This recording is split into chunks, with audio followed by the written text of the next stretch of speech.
গর্ভাবস্থায় কিছু নির্দিষ্ট খাবার এড়িয়ে চলা উচিত, কারণ এগুলো মায়ের এবং শিশুর স্বাস্থ্যের জন্য ক্ষতিকারক হতে পারে।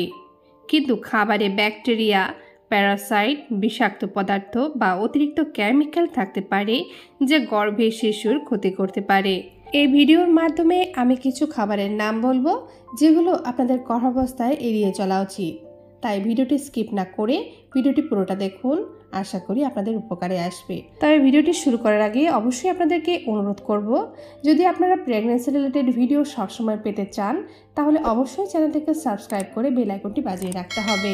আর যদি ফেসবুক পেজ থেকে ভিডিওটি দেখে রাখছেন তাহলে অবশ্যই পেজটিকে ফলো করে দেবেন। চলুন ভিডিওটি শুরু করা যাক। প্রথমে যে খাবারের কথা বলবো সেটি হলো কাঁচা বা আধা সেদ্ধ মাংস এবং মাছ। কাঁচা মাংস বা মাছ এড়িয়ে চলা উচিত, কারণ এতে স্যালমোনেলা, লিস্টেরিয়া বা টক্সোপ্লাজমা জাতীয় ক্ষতিকারক ব্যাকটেরিয়া থাকতে পারে। এগুলো গর্ভের শিশুর জন্য মারাত্মক স্বাস্থ্য ঝুঁকি হতে পারে। কাঁচা ডিম, কাঁচা বা আধা সেদ্ধ ডিম এড়িয়ে চলা উচিত। এতে সালমোনেলা সংক্রমণের ঝুঁকি থাকে, যা গর্ভাবস্থায় মায়ের জন্য অত্যন্ত বিপজ্জনক হতে পারে। স্যালাড, ড্রেসিং, মেয়োনেজ বা হোমমেড আইসক্রিম প্রায়ই কাঁচা ডিম ব্যবহৃত হয়, তাই সেগুলো এড়িয়ে চলতে হবে। 3 নম্বর হলো পাস্তুরাইজ নয় এমন দুগ্ধজাত পণ্য।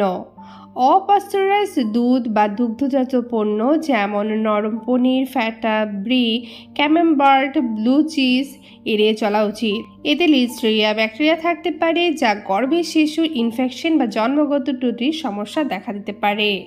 4 নম্বর হলো বড় মাছ এবং সামুদ্রিক খাবার। মার্কারি বেশি থাকে এমন মাছ যেমন সোর্টফিশ, কিং ম্যাকরেল, শার্ক, টুনা ইত্যাদি গর্ভবতী মায়েদের এড়িয়ে চলা উচিত। মার্কারি শিশুর স্নায়ুতন্ত্রের বিকাশে বাধা দিতে পারে। এছাড়া কাঁচা বা আধা সেদ্ধ সামুদ্রিক মাছও পরিহার করতে হবে। 5 নম্বর ক্যাফেইন বেশি পরিমাণে খাওয়া। গর্ভাবস্থায় অতিরিক্ত ক্যাফেইন গ্রহণ করা উচিত নয়। ক্যাফেইন বেশি পরিমাণে খেলে তা প্লাসেন্টার মাধ্যমে শিশুর মধ্যে পৌঁছে যায় এবং তা শিশুর হৃদস্পন্দন ও ঘুমের ধরনকে প্রভাবিত করতে পারে। দিনে 200 মিলিগ্রামের বেশি ক্যাফেইন গ্রহণ না করাই উত্তম। ক্যাফেইন শুধু কফিতে নয়, চা, সফট ড্রিঙ্কস, চকলেট এবং কিছু ঔষধেও থাকতে পারে, তাই এগুলো নিয়ন্ত্রণে খেতে হবে। 6 নম্বর হলো অ্যালকোহল। অ্যালকোহল গর্ভাবস্থায় সম্পূর্ণরূপে এড়িয়ে চলা উচিত। অ্যালকোহল সরাসরি শিশুর বিকাশকে বাধাগ্রস্ত করে এবং জন্মগত ত্রুটি, বুদ্ধিবৃত্তিকে অক্ষমতা এবং ফিটাল অ্যালকোহল সিনড্রোমের কারণ হতে পারে। 7 নম্বর হলো কাঁচা বা অল্প সেদ্ধ স্প্রাউটস। কাঁচা স্প্রাউটস যেমন আলফালফা, মুগ বা অন্য যে কোনো কাঁচা বীজের অঙ্কুরে কোলাই বা সালমোনেলা থাকতে পারে, তাই এগুলো এড়িয়ে চলতে হবে।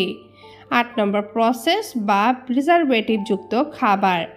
প্রসেসড মিট এবং হট ডগস এবং প্রিজারভেটিভ যুক্ত খাবার যেমন প্যাকেট জাতীয় চিপস, নুডলস এবং বেকারি পণ্য এগিয়ে চলতে হবে। এতে উচ্চ মাত্রার সোডিয়াম, কৃত্রিম রং এবং সংরক্ষণকারী থাকে যা গর্ভের শিশুর জন্য ক্ষতিকারক হতে পারে। 9 নম্বর অতিরিক্ত চিনি বা চর্বি। অতিরিক্ত মিষ্টি খাবার যেমন মিষ্টি, কেক, চকলেট এবং উচ্চ মাত্রায় চর্বিযুক্ত খাবার খাওয়া এড়িয়ে চলা উচিত। এগুলো মায়ের ওজন বৃদ্ধি এবং গর্ভকালীন ডায়াবেটিসের ঝুঁকি বাড়ায়। 10 নম্বর আর্সেনিকযুক্ত চালের খাবার। আর্সেনিকযুক্ত চাল বা চালজাত খাবার এড়িয়ে চলা উচিত। বিশেষ করে বাচ্চার শারীরিক বিকাশে আর্সেনিকের উচ্চ মাত্রা ক্ষতিকর হতে পারে। ভিডিও শেষে আপনাদেরকে একটি কথাই বলবো যে গর্ভাবস্থায় সঠিক খাদ্যাভ্যাস বজায় রাখা অত্যন্তই কিন্তু গুরুত্বপূর্ণ। স্বাস্থ্যকর এবং পুষ্টিকর খাবার খেতে হবে যা মায়ের ও শিশু উভয়ের স্বাস্থ্যের জন্য উপকারী।